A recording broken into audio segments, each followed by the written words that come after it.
You have to manage it, it's different every time. Alexandra Eala reacts to Coco Gauff's racket smash at the Australian Open.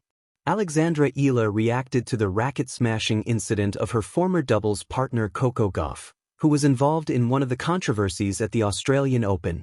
After her defeat against Alina Svitolina in the quarterfinals, 6-1, 6-2, the American smashed her racket up to 7 times and was caught on camera, footage that was widely broadcast on television and shared on social media. Gauff's situation sparked a debate about television cameras in areas that, for many, should offer privacy for players. Several players supported Gauff, and eventually both the WTA and Tennis Australia committed to offering better privacy conditions for players. Meanwhile, Eala competed in her local WTA 125 Challenger in Manila, which is in its first edition.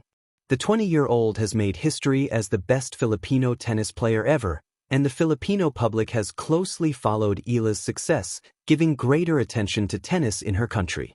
Eala's path reached the quarterfinals, recording wins over Kariva, 6-1, 6-2, and Sakitsum, 6-4, 6-0, 2 players outside the top 140 who could not pose a challenge to the world number 49. However, she was eliminated by former number 33 Camila Osorio in straight sets, saying goodbye to the tournament's first edition.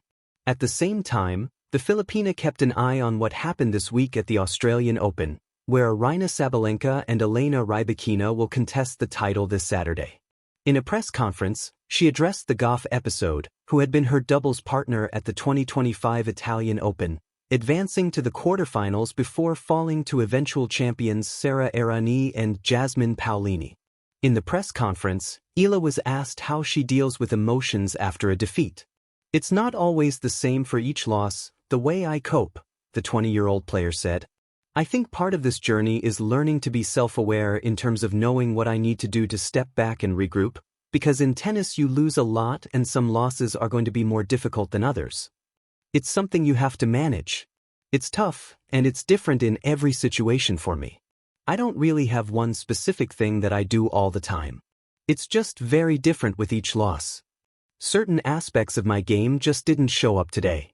The Filipina said goodbye to the Manila Open in the quarterfinals, but still collected some points that will allow her to reach her best ranking in the next update after the Australian Open, moving to world number 45. Eala faced a complicated rival like Osorio in a match that ended 6-4, 6-4. She was far from her usual level, winning just 48% of her service points and committing a total of 5 double faults. "I think, of course, there were certain aspects of my game that just didn't show up today," explained the Filipina. "There were certain things I could have done better, but it doesn't have to be a big deal." The former U.S. Open Junior champion still took positive lessons from a week in which she again collected wins, which also served as preparation for the Middle East swing, with Abu Dhabi and the WTA 1000 Doha and Dubai qualifying rounds as objectives. "I think I have some good things to take away as well from this week in general. We take it in our stride and move on. I just do my best to learn from what I can from this match."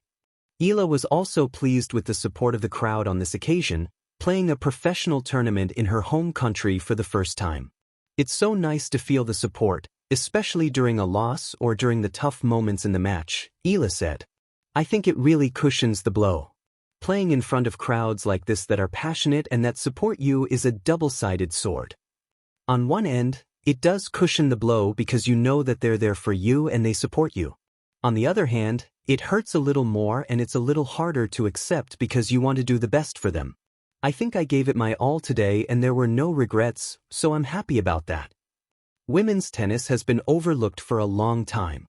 The Manila Open was only in its first edition, a clear sign of the growth of tennis in the Philippines, which has increased in popularity largely thanks to Eala. She has become one of the most requested players by fans on tour and a true sensation in the Philippines, which already has a second edition of WTA 125 Manila confirmed. To have a WTA here, like I said, is a great stepping stone and I think a wake-up call for the people who are able to help and able to do something about it. This is a good stepping stone, like I've mentioned before. In my opinion, women's tennis especially has been overlooked for a long time, Eala commented. On top of tennis already not being such a popular sport here in the Philippines, I heard the other day that locally there were only 8 professional tournaments for men around the Philippines and only 2 for women. I think there's a lot of room for improvement, having just 2 professional tournaments for women tennis players. There's a huge margin for improvement there. Filipinos are super hardworking and super passionate, so I'm sure if we nourish our tennis players, then slowly we can start to build more and more champions. You have to manage it. It's different every time. Alexandra Eala's reflection on Coco Gauff's racket smash at the Australian Open. In the swirling emotions of professional sport, every athlete navigates an internal battlefield that few outsiders ever truly see. On the grandest stages, the arenas of Grand Slams, the courts where millions watch, players become icons, gladiators of strategy and willpower. Yet beneath the polished exterior, they are still human, fragile, vulnerable, emotional. At the 2026 Australian Open, one such raw moment exploded across global media when Coco Gauff, world number 3 and one of the game's brightest stars, smashed her racket in frustration after a decisive quarter-final loss to Alina Svitolina. This moment was no ordinary outburst. It wasn't a tantrum on court in front of cheering crowds, nor was it a media-trained PR gesture. It was a visceral, unfiltered release of tension, a private moment Gauff thought would remain unseen. Instead, broadcast cameras followed her through a player's tunnel, capturing the world-class athlete in a rare moment of vulnerability. Gauff later expressed that she had wanted a space without cameras, a place where she could process disappointment away from the world's gaze. The incident sparked debates about athlete privacy, the increasing omnipresence of cameras in sports venues, and how stars manage crushing defeats in public.